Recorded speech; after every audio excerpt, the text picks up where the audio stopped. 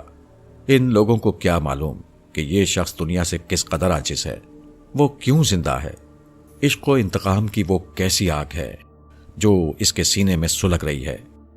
انہیں کیا احساس ہوتا کہ ان کے سامنے کل کا ایک محترم بزرگ موجود تھا۔ اب میں اپنے عظیم ماضی کی کوئی رعایت ان سے نہیں لینا چاہتا تھا۔ میرا جسم دکھنے لگا کیونکہ راجکماری کی بازیابی کی کوئی صورت سمجھ میں نہیں آ رہی تھی۔ چاروں ناچار میں نے خود کو حالات کے دھارے پر چھوڑ دینا چاہا۔ اب مجھے ہر طرف اداسی ہی اداسی اور ناکامی ہی ناکامی نظر آ رہی تھی۔ میں انہی فکروں میں غلطہ و پیچا سبزے پر اوندھا پڑا تھا کہ ایک مانوس آواز میرے کانوں میں بارود کے شور کی طرح ٹکرائی۔ مجھے ایسا محسوس ہوا کہ میرے کانوں کے پاس بم پھٹا ہو۔ آخر تم مجھے مل گئے میاں شاہد علی، میں تو تمہیں مختلف شہروں اور بستیوں میں تلاش کر رہا تھا۔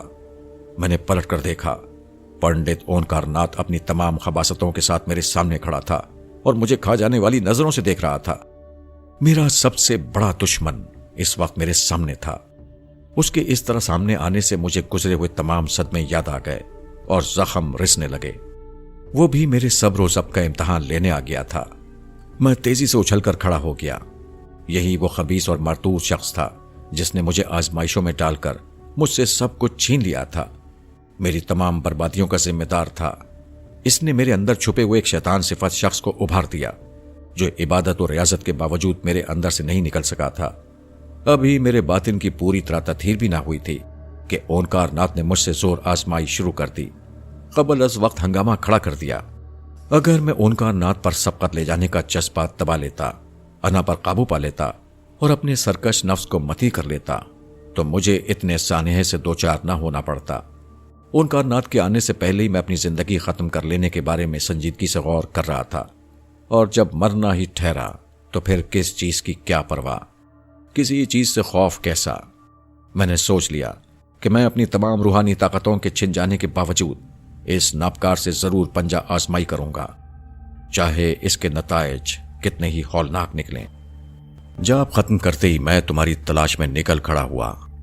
مجھے وشواس تھا کہ شاہد علی تم کہیں کونے خطرے میں چھپے ہوئے ہوگے۔ آج میں آخری فیصلہ کرنے کے ارادے سے آیا ہوں۔ تمہارے پاس اگر کوئی زور اب بھی باقی رہ گیا ہو تو آزما لو میاں جی، میں تمہیں موقع دیتا ہوں۔ اونکار ناتھ کے لہجے میں زہر بھرا ہوا تھا۔ کمینے، میں آج تجھے جہنم رسید کر کے چھوڑوں گا۔